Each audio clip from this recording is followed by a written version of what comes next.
Super flu क्या होता है? देखिए, जैसे फ्लू के बारे में तो आपने सुना है, लेकिन सुपर फ्लू एक आजकल बड़ा कॉमन हुआ हुआ है। आजकल एक नया वेरिएंट आया हुआ है वायरल इन्फेक्शन का, जो बच्चों को बहुत ज्यादा शिद्दत के साथ हो रहा है, जिससे बच्चों की चेस्ट खराब हो रही है, बच्चे सारी सारी रात खांसते हैं।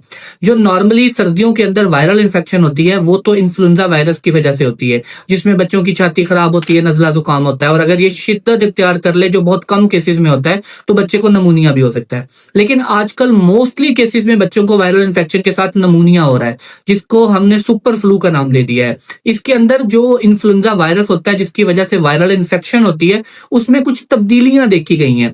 N2 S3 के लेवल पे उसमें कुछ ऐसी तब्दीलियां देखी गई हैं, जिसकी वजह से बच्चों को जब अब जितने भी फ्लू के केसेस आ रहे हैं या वायरल इन्फेक्शन के केसेस आ रहे हैं, वो इतनी शिद्दत इख्तियार कर गए हैं कि बच्चों को हाई ग्रेड फीवर हो रहा है, बच्चों की चेस्ट बहुत ज्यादा खराब हो रही है, और बच्चों को नमूनिया हो रहा है, जिसकी वजह से वालिदैन बहुत ज्यादा परेशान है। तो वालिदैन को यही समझाया जाता है कि अपने बच्चों की न्यूट्रिशन अच्छी रखें, डाइट अच्छी दें, अपने बच्चों को फ्लू वैक्सीन जरूर लगवाएं। उससे बच्चों की जो उनकी जो बीमारी है, उसकी शिद्दत में बहुत हद तक कमी आ जाती है, और बार बार जो ये केसेस हैं, इसके होने के चांसेस कम हो जाते हैं।